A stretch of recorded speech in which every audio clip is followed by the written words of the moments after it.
I can't believe that I'm going to wake up today and talk about payroll. Says nobody ever. I am stoked to have my really good friend Michael Krengel on today. Michael works for a company called Paylocity. He is a specialist in what I call like people. He doesn't just do payroll. He is part of an organization that really looks at organizations and really helps them to equip their employees with every single facet and tool to be great.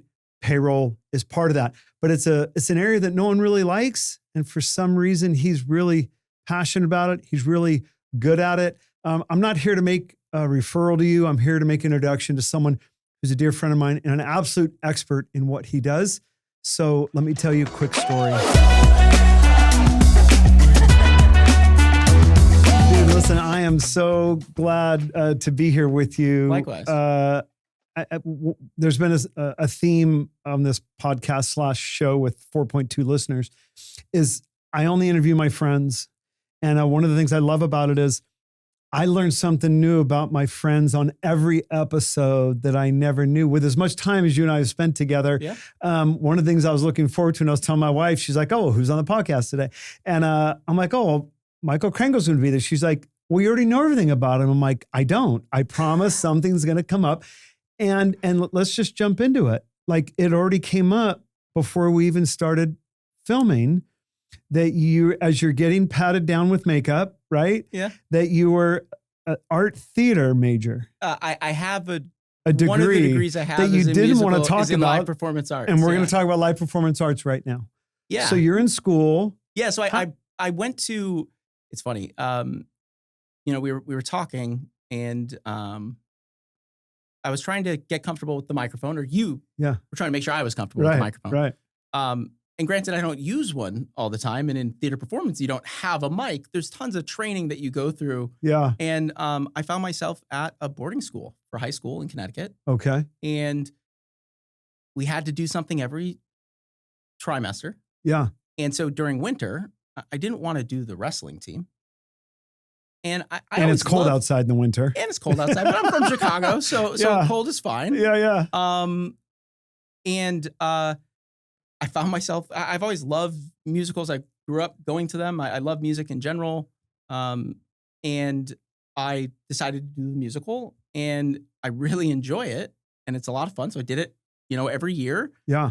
And funny short side note, my senior year of high school, my younger brother was at my boarding school as well. He was a nationally ranked wrestler, incredible wrestler. Yeah. And so the senior year comes around, he goes, "I want you to join the wrestling team."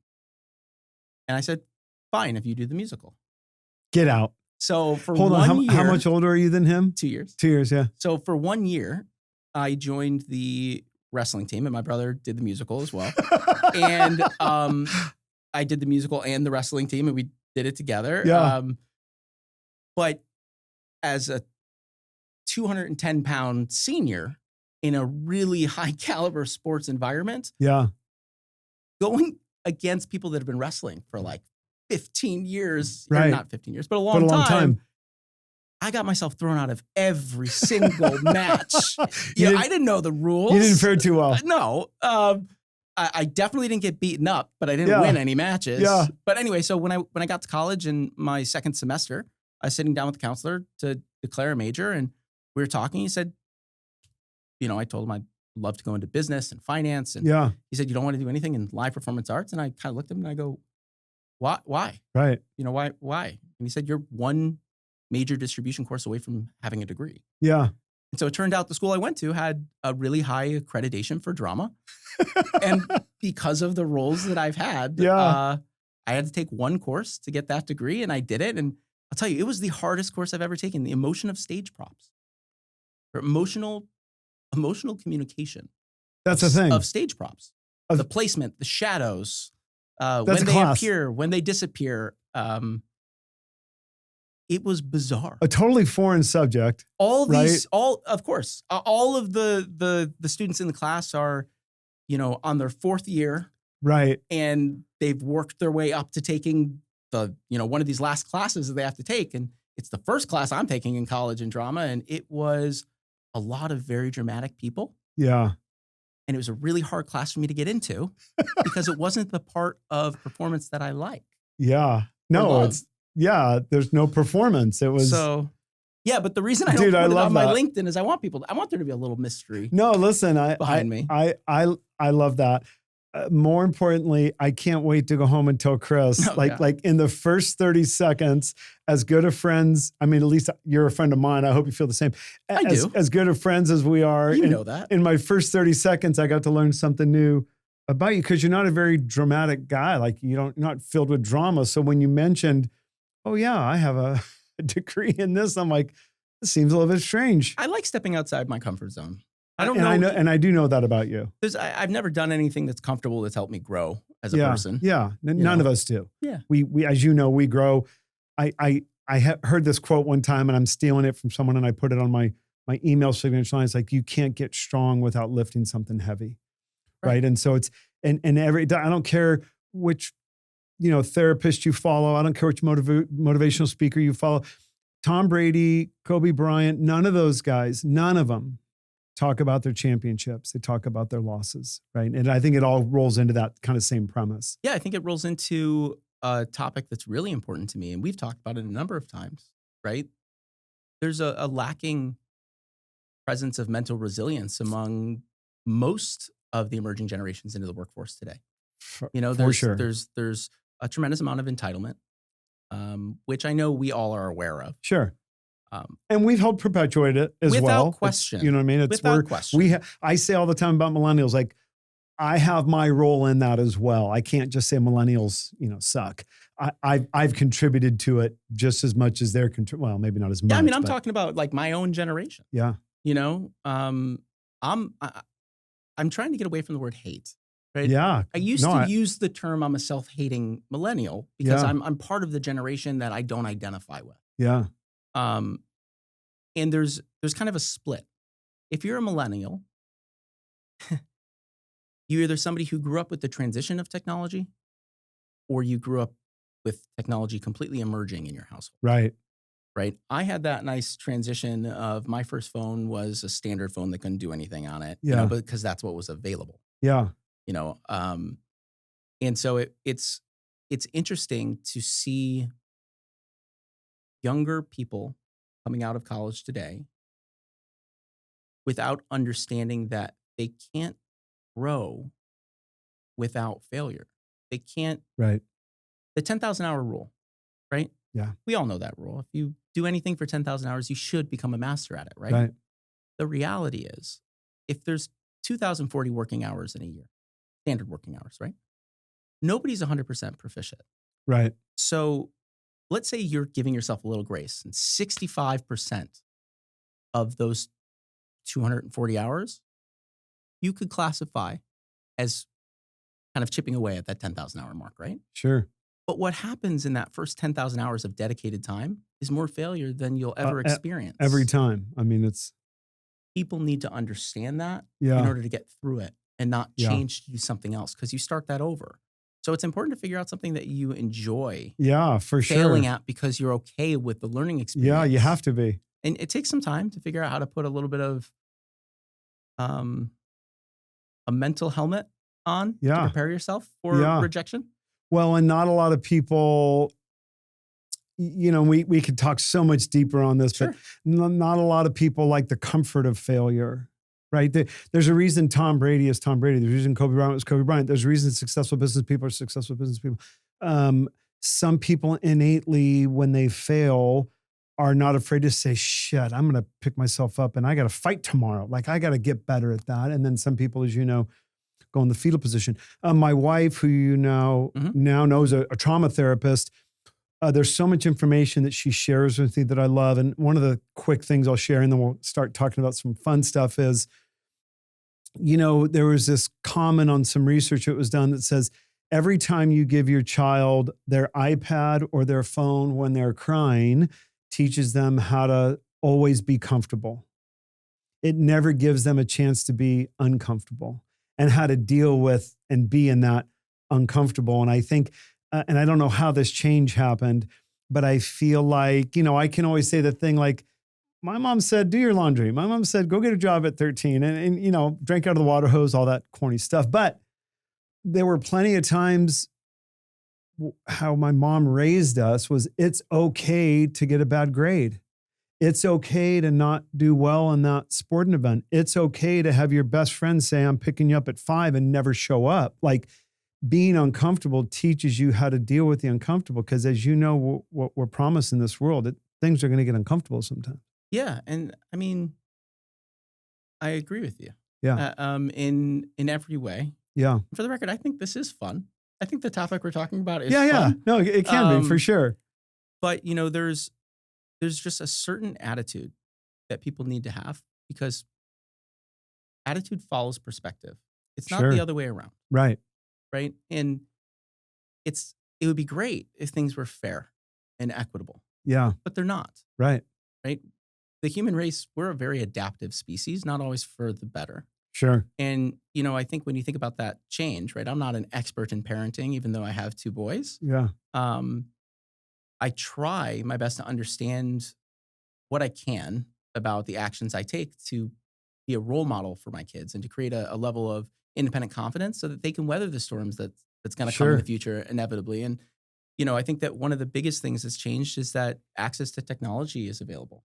Right. So for sure. Parents, when I was growing up, it wasn't an option. They couldn't give me an iPad. Yeah. Right. It just wasn't an option. It would have been the easy option. Right. And I think that a lot of people look for easy, not necessarily impactful. Sure. And I think that you said this to me, actually, and I held on to it.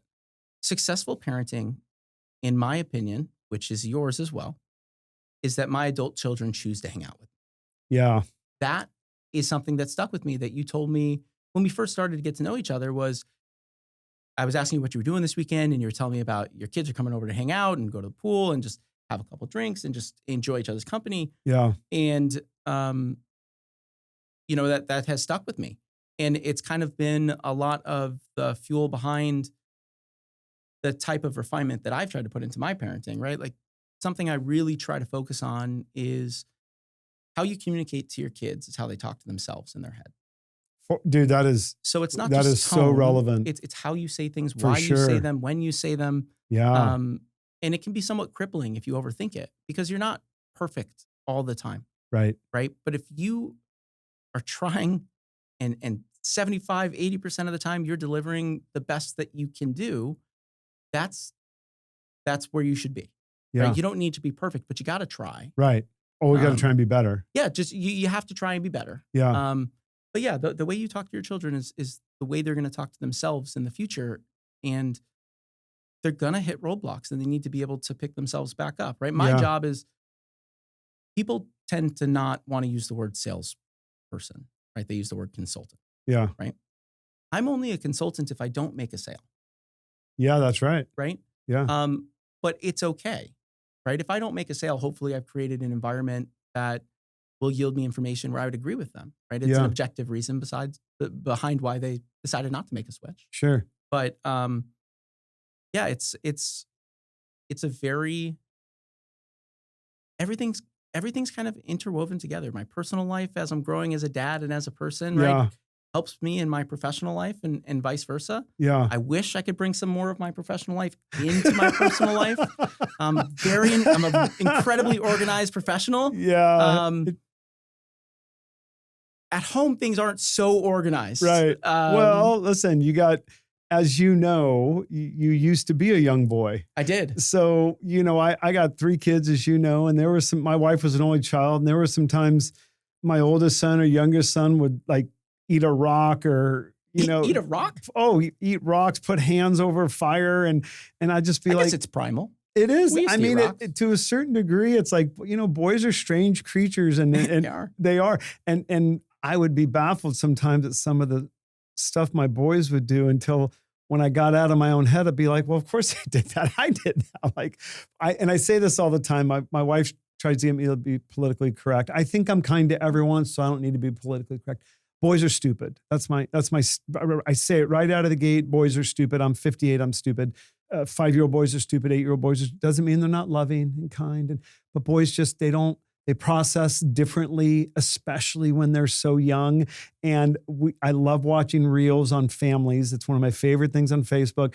I get as many reels as I can with families where it'll be like the oldest is doing something, and then the youngest son is like, he's trolling around, he's staring, he has no idea where anybody is, and he goes to put his hand on a fire or something like that. Yeah, that's, the difference between my oldest and youngest.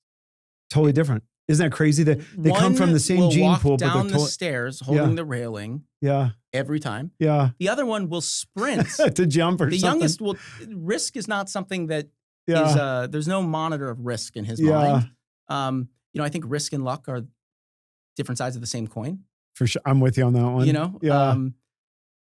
It's not just hard work. There's a little bit of luck that comes into it. For sure. And I feel lucky that I was there the times that coin landed on risk and my son decided to sprint a direction he shouldn't at a certain time. Yeah.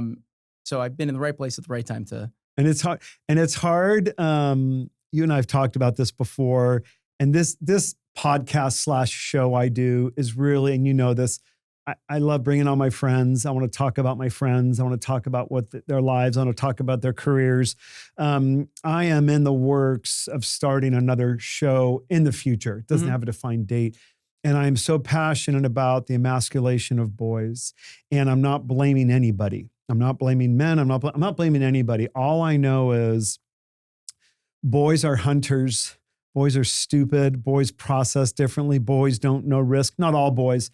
And I'm not blaming anybody. Somewhere along the lines, we have lost the ability for boys to be boys. It doesn't mean they don't have to be disciplined. It doesn't mean they don't have to be taught to be kind and loving and genuine.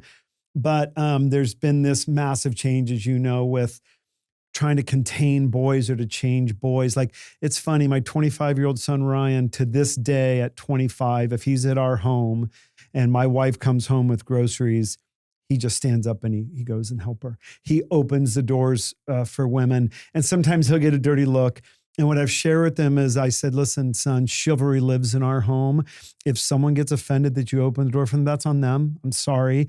But the majority of people will just look at it not as male and female. They're just going to say, what a nice gesture. Just going to open the door, you know? That's a testament to you and Chris and how you raised your kids. Right. And we did a few things right, I hope. Yeah, I'm sure you did. But I grew up in Chicago. Yeah. And I lived in New York for a number of years. And when people always ask me, why do you love Chicago so much compared to New York? And I love New York. I love the speed of New York. Two great cities, by the way. I mean, great cities. And the example I always give is that people in New York, it's not that they don't care about you. You're not in their immediate plan and they're going somewhere, right? So if you're slowing down the sidewalk, you need to be conscious of that and move to the side, or you're being a bad tourist in New York as an American, right? Yeah. And I've always used this example to define the people of both those cities. New York is a city built on independence. I can be who I want, when I want, how I want, where I want, why I want. Yeah. And when I'm going somewhere with a purpose. Yeah. And I'm not saying you can't have all those things in Chicago. Sure. But there's an overwhelming feeling of unity amongst the people in Chicago that doesn't exist in New York in the same way. There's pride for New York, similarly to the pride that we have in Chicago. Sure. And there's pride for the city. But the people, on an individual basis, there's a different connection. And I use the example of leaving a department store. You leave a department store in New York City, you don't expect the person in front of you to hold that door. Right. So you need to make sure it doesn't hit you in the face. It's not their fault. Right. Welcome to New York. Yeah. You've got somewhere to be. Yeah. Right? In Chicago, Midwest, depending on how close the person is behind me. Right. I will turn around and make eye contact with them. And you might wait for their 30 seconds. And I might wait, or they'll say, no, you're good. Go on. Right. Yeah. I've experienced that, by the way. That is the missing link for me that doesn't exist in New York. And I mean, it really doesn't exist this side of the Mississippi as much either. It's kind of that, yeah, you're right. It's kind of the Midwest culture. My father-in-law's family is from Chicago. We've spent a lot of time in Chicago. I worked for a large Chicago-based company. Besides the city, one of the things I love about Chicago is the people. And don't get me wrong, when I moved to Newport Beach recently, everyone who doesn't know Newport Beach said snobby people, rich people. I'll tell you something. I have met some of the sweetest down-to-earth people in Newport Beach that I've ever met in my entire life. And the moral of that story is there's good people everywhere. Sure. But there is a different mentality in the Chicagos of the world. And I've been in Nashville a number of times and how they treat people. I want to, I could talk to you for 10 hours like we normally do. Yeah. I want to talk about work in a minute, but I want to ask you something more important than work. Okay. I meet you at a networking group. We do a little business together. You have strong faith in Judaism. Yeah. I'm a Christian. We talked about this briefly. I don't care about someone's religion. I care about good people. Yeah. I like being friends with people. I don't care what their religion is. Same. I know people that are Christians that are not good people, and I know candidly people that are atheists that are nice people to me. But you'll hear me in a second. I meet you.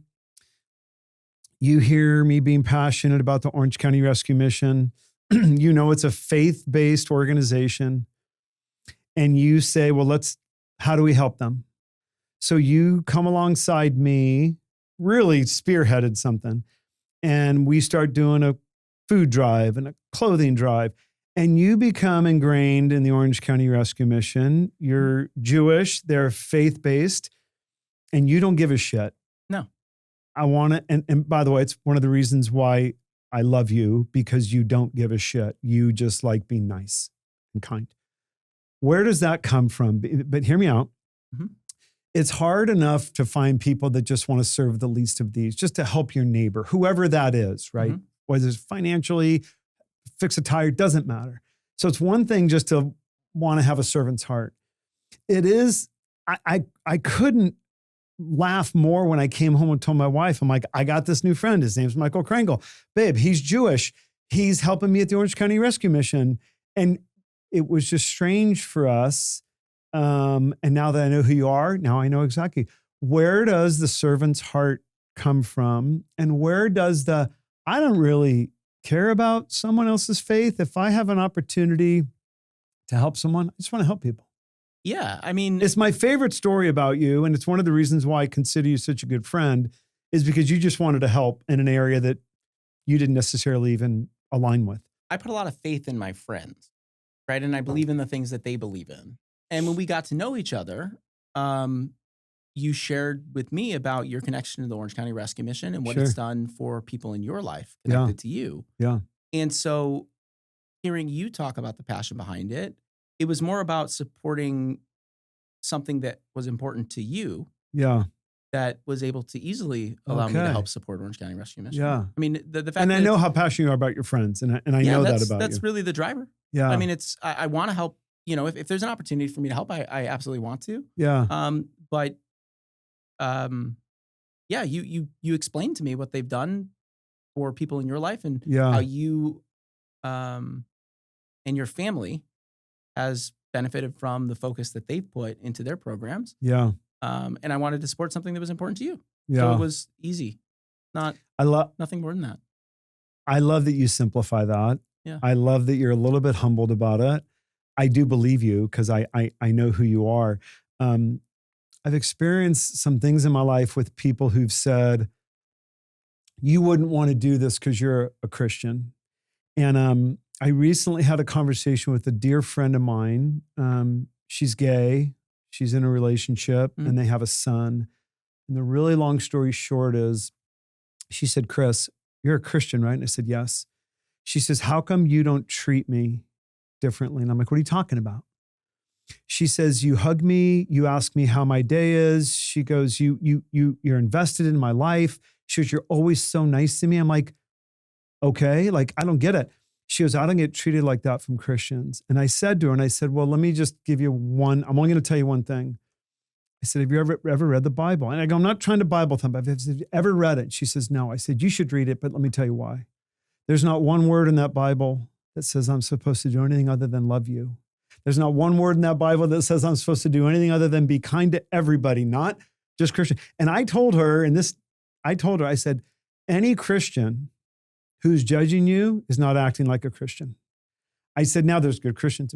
But the more to that story was, I'm the same. I've supported some causes financially that have nothing to do with my faith. And one time I had a client of mine saying, this is not a faith-based organization. I'm like, yeah, it's important to you, right? Yeah, well, I'm happy to make a small donation to it. And so I know that we're aligned in that, but I wanted the audience, maybe 5 members, to at least hear. It's going up. It was 4.2 earlier. That's right. And you're a good listener. And so anyway, listen, dude, I know you know this. My friendship with you started there because I met someone who just wants to help and just doesn't give a shit about the optics of it and just says, yeah, I want to come alongside you and help support something you're passionate about. And I love that about you. I mean, I think a lot of it comes down to the fact that, I am Jewish.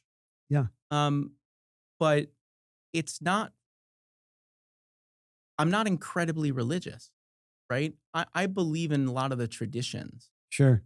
That fuel a focus on family. Yeah. And on being a good impact in your community, right? Being Jewish to me is just about being a good person, right? Not succeeding at the peril of somebody else, right? Not doing things you shouldn't do. Yeah. Right. There's tons of guidance around the things you should do. Yeah. But it just comes down to just being a good person and the values that I grew up with. I've really benefited. I mean, I met my wife in Israel. Yeah. And it was on a summer camp trip. Yeah. We've been together more of our lives than we haven't. Yeah. Because you guys were young when you met.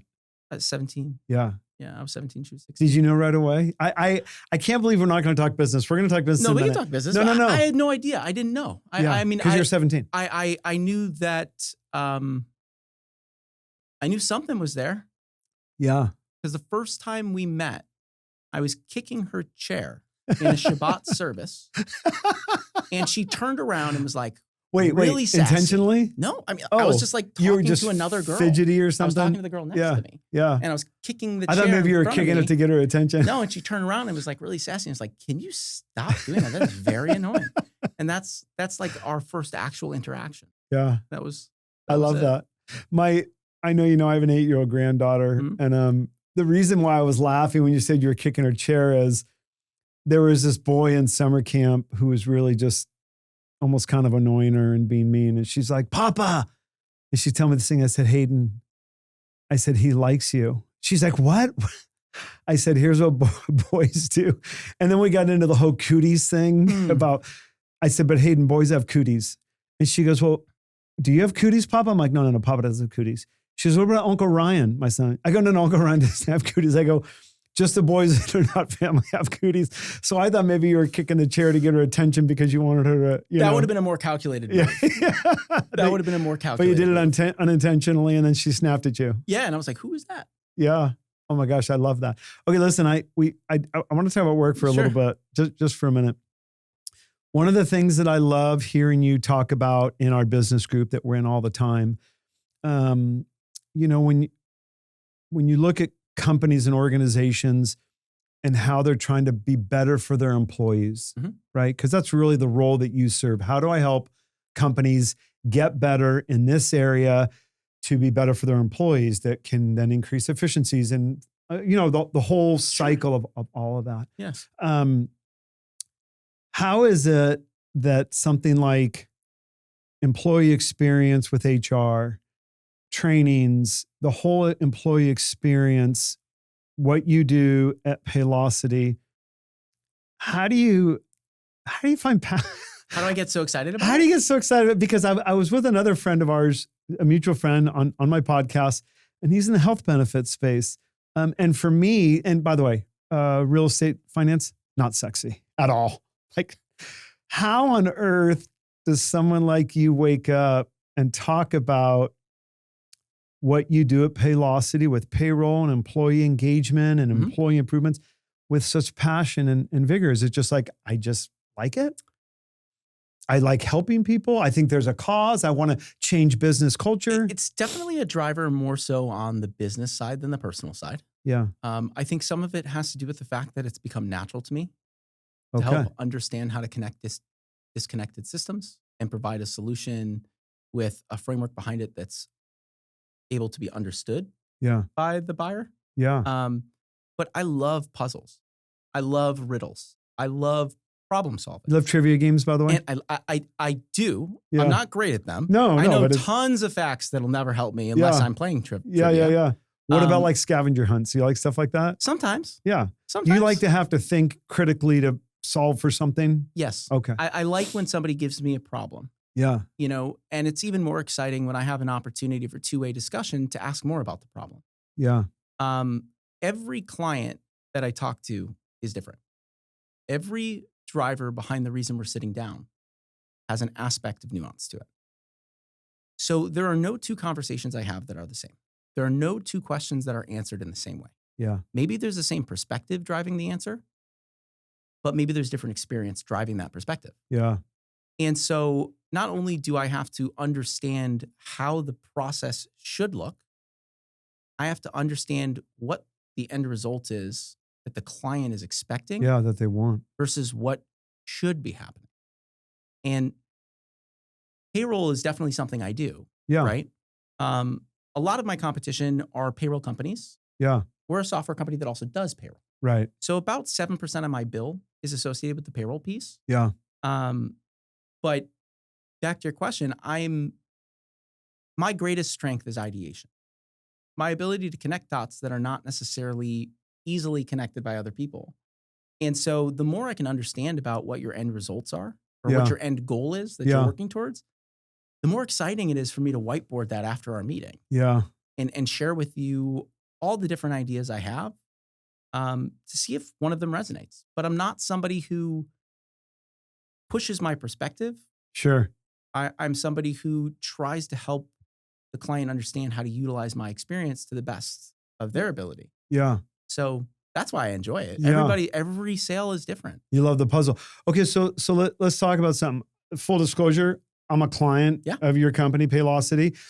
Candidly, I came in just because I needed payroll, and you're like, yeah, Chris, payroll's a component of it. And then once I lifted up the hood, I'm like, oh my gosh, like this thing is this limitless, I call it a cloud, this limitless cloud of benefit. So just pause there for a second. Is the biggest challenge when you're going into organizations, their first thought is, hear me out for a second. Their first thought is, what's it going to cost me? And I'm making an assumption, and you're trying to come in and say, the cost is important, but I want to try and help you see the value of what I can bring to you that'll help you be just a way better organization. Is that a fair assessment of like maybe the difficulty of the sale and how to overcome that? Sometimes. Yeah. Yeah. I mean, if I'm the one in control of creating the expectation, I don't really have that worry. Yeah. Because I wouldn't book that appointment. Right. If cost was the major driver. Sure. Realistically. And cost is important, obviously. Without question, cost is something that is important. Yeah. But what cost means is that it equals the value you deliver. That's right. So, I will win. I will never win an opportunity based just on pricing. Yeah. And I will tell that to a group that's evaluating. Yeah. But it's not because I can't. It's because I need there to be another reason why you choose to partner with me, because I work really hard for my clients. Yeah. And I don't want somebody to come by, offer you a few dollars less and you leave. And think that that's. So is there another reason why you would be interested in coming on board? Can we find one other reason? Yeah. We'll make cost a non-issue, but can we find another reason? Yeah. Because it's not, for me, it's about the relationship and the sustainability of my character in the industry. Yeah. Right? I've got to do the right thing for people because it's going to fuel my presence in the market. Because they're going to want to share the experience. For sure. Right? And that's, and it's like anything, right? If you help bring a win to somebody, they're going to become, your advertising firm to a certain degree. When you're going into an engagement, do you have a sweet spot? Because everyone has a different answer to that. Some people are like, oh, I do these 9 things really great. Some people are like, I only make this widget. But I always ask people, like, I know you do so many things. Is there a sweet spot that you enjoy where you also think Michael Krengel and Paylocity can also bring the most value? Yeah. So, because I know you don't ever knock your competition, and I love that about you. All you do is talk about, this is what I think I can do for you. I know that's a long-winded question. I at the end of the day, I am here to represent the group I represent. right? All I ask is that if you hear something about our group, give me an opportunity to address it because I'd like the question to be asked to me. Yeah. Right? If somebody asks me a question about another vendor, I'll put them in contact with a client of mine that came from them. Sure. But everybody in the market deserves a spot for a reason, right? Yeah. We all own market share for a reason. Yeah. But yeah, there are 3 boxes that are relevant to me. The first one, a little bit separate. If you're a friend, I'll help you. It doesn't matter. I know, and right? I know No that what, about you because you've done that a number of times. But especially with people who bring accounts to you who I know your commission's like 12 cents or something like that. I know you do it because they're friends and you just want them to have a great vendor. Yeah. I just want you to have somebody to reach out to if there's something that you need. Right? Yeah. But so there are 2 real big criteria that are important to me. It's not necessarily size. It's not how many employees. It's not how much money is running through the business. There needs to be a structure that makes sense for us. For example, if you're an organization where you're the CEO, CHRO, controller, HR, you don't need a tool like mine. You are fine with something off the shelf because you have not seen value in building something that's going to engage your staff and drive the values of it's your almost organization. like you don't even know what you could have. Or it's just it's just not a focus for you. And you can tell by just the structure. You have a challenge with delegating responsibility. Yeah. Right? So that's why you are that one person. And if that's the case, off the shelf is what you need. So there needs to be a structure where workflows matter. Simple as time off approvals are not the CEO. It needs to be somebody else. Right? There's an HR manager, there's a controller, security roles, and different levels of access. Yeah. And customized access have to be relevant. Sure. And the employee experience has to be somewhat of a priority. If those 2 things aren't present, the system that I represent is not the right fit because you don't have the ambition to drive a vision. Yeah. To translate your culture through a digital avenue.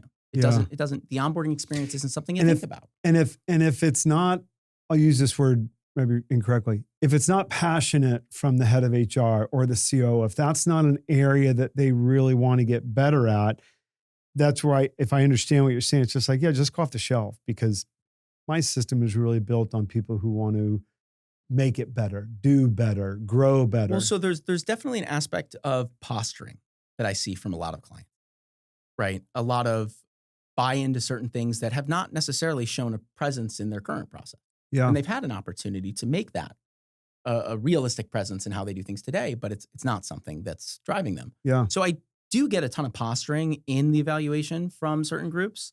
But I will tell you that when you have a structure where there are levels, it may not be about getting better in terms of the employee experience. It might be driven by becoming more efficient and more streamlined. Yeah. And that to them there's is huge better. value in that. Huge value. Yeah. But yeah, there's always a way to improve a process. Yeah. And if things are great, you should be continuing to look for a way to make them better. Of course, right? always. There are tons of groups that I talk with because they have a problem, right? And they come in and I'm a fireman. And we're talking about this one myopic focus, right? And they're evaluating because there is a fire. Yeah. Right? Every influential business leader in history has evaluated and benchmarked based on a cadence. It wasn't that they hit a roadblock and they looked for other things. They always challenge how they did things to try to improve them. And if you're a business that evaluates when there's a fire, you don't have the opportunity to be objective. Right. You can't put your feet on the desk. No. Bring everybody that you want to into the evaluation. No. You can't. No, you're in panic mode. You're in reactive mode. You're in, no planning, no proactiveness, no vision, nothing. Sustainability isn't grown through a rushed process of any kind in any category. I don't think. Yeah, ever. No. I want to tell you something that's funny. Because I'm a small business, I get so much spam and phone calls and all this stuff. And one of the phone calls I always take, is for payroll companies who want to get my business. And I want to tell you why I take them. I say, I'm interested. You have 60 seconds. If I like what you say, I'll keep the conversation going. If not, do I have your permission to hang up? And they always say yes, because they think. Every single time they lead with price.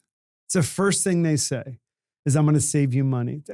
We only charge this. Who are you with now? And I tell myself, with Paylocity. And they're like, well, here. And so what I always end up happening at the end is I say this.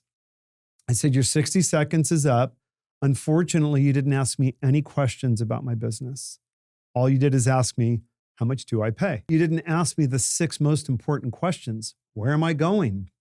Am I going to add employees? What do I want their experience to be like? And so the more to that story is, it's been an area that I've had fun with, because being a small business, I have found the efficiencies of Paylocity's system to be a time saver for me. Well, that means more money. It gives me more time to go make a sale, business development, or network. You've got to be experiencing that with some of your clients. I love that you're having that experience with the system. That is the experience that most of my clients share with me, but most of my clients are a few hundred people, right? So what it comes down to is the structure of your business. So it aligns with that, one of those check marks I mentioned. Yeah. Right? Your structure isn't just you. You have delegation of responsibility within your organization, and you have different businesses that do different things. So the needs that you have are not off the shelf. Yeah, they're going to be different. Whether you're a small business or a large business, your structure is going to dictate your opportunity to get the best out of the system that you're using. Yeah. So you should put a guy like me on video, maybe someone better looking.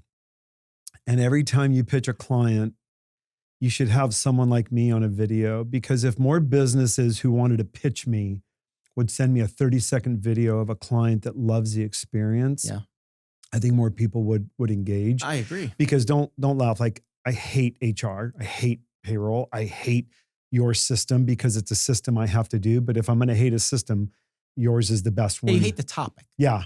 Right. But I mean it. Listen, because we've talked about this before.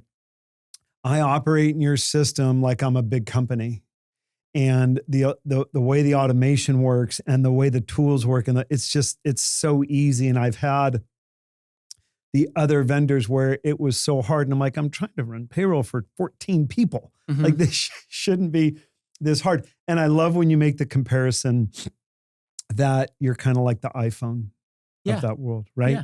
Yeah. Most of the industry is like the BlackBerry. And we're like the iPhone or Android. We're built as a platform. I like to think of us as a platform without an ego. I love how you reference that about the iPhone and the BlackBerry, right? Because, by the way, I loved the BlackBerry. Me too. But the BlackBerry never advanced. It never made it easier. Well, if you think about it, right? It was BlackBerry Banking, BlackBerry Messenger, BlackBerry News.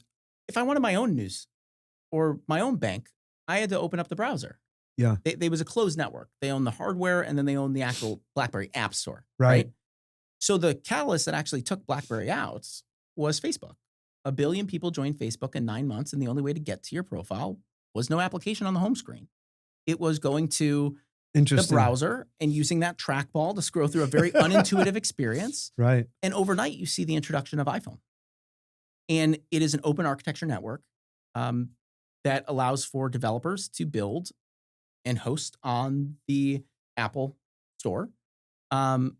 We are similar in a sense that we are 100% homegrown. Everything we sell, we build, we service, we use ourselves. Yeah. But we are an open architecture system. So when I said that our platform is one that's built without an ego, whether it's a recruiting system, a performance management system, benefits administration, learning management, our products on a standalone stage have to have the depth to compete with whatever you're looking at, because you need to make the choice to use our system because you don't have to.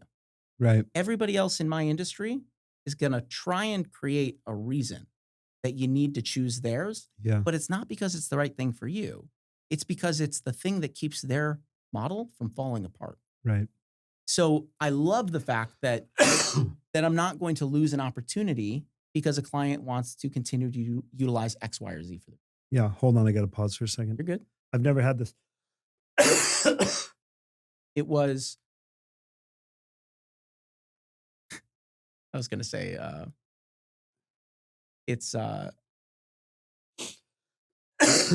passion of faith making a presence in this room today. It's crazy. I've never coughed like that. Let me try and wrap this thing up. Sure. I'm going to give you a chance to talk to the audience, to tell them when to reach out to you. I want to talk about one last thing. Okay. I know how much you love your family. I know how passionate you are about your work. Cars fit somewhere in there in your top echelon. Mm-hmm. Where did that come from? Do you even know when you started just loving cars? Because you're one of the smartest dudes I know about cars, and you don't discriminate either. You love cars. It could be new, it could be old, it could be fast, it could be slow. Your knowledge base of cars is off the charts. There's something about the internal combustion engine that gets me excited. I like the art behind cars. I've always liked the way they looked when I was growing up. I was just always interested in understanding the different models. And then when I got into, watching a little bit of racing, and like you said, I don't discriminate. I haven't always been able to have fun. Yeah. Let me back up. I've always had fun cars. They haven't always been nice or expensive. Yeah. But it's always fun. It's always fun. Yeah. And I love as many different ownership or driving experiences as I can get. It's just something that I wish I had a better way to articulate, where it came from, because nobody else in my family is that way. Yeah. My grandfather was an engineer, and so he's always tinkering. So maybe with there's a things. little bit. Yeah. But have you done the Porsche track in Los Angeles? Have you done the one in Las Vegas? Have you done the one in Vegas? But you've done some of them. Yeah. I've done that. I like the idea of racing, but I buy the car for me. I like just. And I like washing my car. And I've been with you when you've been with people who said, "Oh, I need a new car," and you're like, "Oh, what are you looking at?" "Oh, well, here's the pros and cons of it." And you didn't do it like in a demonstrative way. It was just like, and I'm listening to you on the golf course that day, and I'm like, this dude friggin' loves cars. Like, he knows everything about the car. It's such a straightforward business. Yeah. That if you can understand how to navigate it, you'll never get a bad deal. Yeah.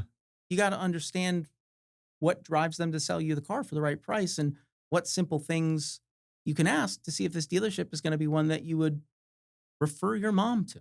Yeah. You're like the Sam Cohn of who Sam is, right? In our networking group. That dude used to own a car dealership. Like, he literally goes out on Saturdays for 8 hours with people. I'm like, what a waste of time. But he does it, and they love it. I mean, it's fun. Yeah, and that's what he says. It's fun. It's fun. I've always there are two apps that I probably use the most on my phone outside of Outlook. Yeah. Probably like Car Gurus. Yeah. I'm just I was looking at them. Just curious. Yeah. And Redfin. Yeah. It's like every day, what's new, what's listed in my neighborhood. Yeah. What's pending. Yeah. What closed. Yeah. And I've got a saved search of certain cars that I've always loved, some of which I'll never buy. Yeah. But I'm just curious. Yeah. Right. I'm the same with real estate, and I'm the same with shoes. I have so many saved OG. How many on-cloud pairs do you have? I typically have on average. I don't do Hoka. I typically have anywhere from 4 to 7 on clouds at a time. After about a year, I then bless someone else with them because I'd like to get a new color or something like that, and not to hopefully frustrate my wife. But there was a point in our marriage where she's like, "I think the shoe thing's a problem. Like, you have 32 pairs of shoes." My line to her was, "Well, it's not cocaine and hookers." So, it's not. If you're gonna pick a poison, like it's a decent vice to have. I told her, I said, and she's like, "That's the bar we're setting, that it's not cocaine." I'm like, "No, but I'm just trying to make light of it." Like, I do have a fetish with shoes, but I love apps with shoes and real estate. As usual, I've gone over on my time, but because of our friendship and who you are, I tend to talk about things that I never thought we were going to talk about. Before we wrap up, I want you to look in that camera. Give the audience 30 seconds of why they should reach out to you, whatever the need might be, or where you think you might be able to help them, and how they can get a hold of you. Sure. You can reach out to me either on LinkedIn, or you can send me an email at mkrengel, Krengel @paylocity.com. I'm sure my contact details will be in the link. We'll post it. Yeah. But essentially, if you're looking for an unbiased experience walking through your options when it comes to automating your back office, I'm a really good option to talk to. I'm a great sounding board. And at the end of the day, I want you to have a good experience. And if you're not a good fit, I'll help provide you with some guidance on why, so that you don't have to run through a bunch of unnecessary steps to find the most sustainable vendor for you. But the biggest suggestion I would give you is that you shouldn't wait for there to be a problem to benchmark your system. Just find somebody that you trust that's in the industry and let them walk you through it. If you really trust them, they will do the right thing and help you understand that you're either with the best solution you have, or they'll give you an example of what you could do. I don't want to make it more complicated than that. I love what I do. I've been doing it for almost 17 years. Yeah. And I don't think it's just because it's become easy for me to have a great conversation about the topics that I represent. I get to see the impact. I actually get to see what the product and service I provide does for clients. And it's the reason I don't have to make cold calls anymore. Yeah. You know, I get just as many referrals from my clients as I do from my partners, which is, there's nothing more complimentary than somebody referring you, especially an existing client.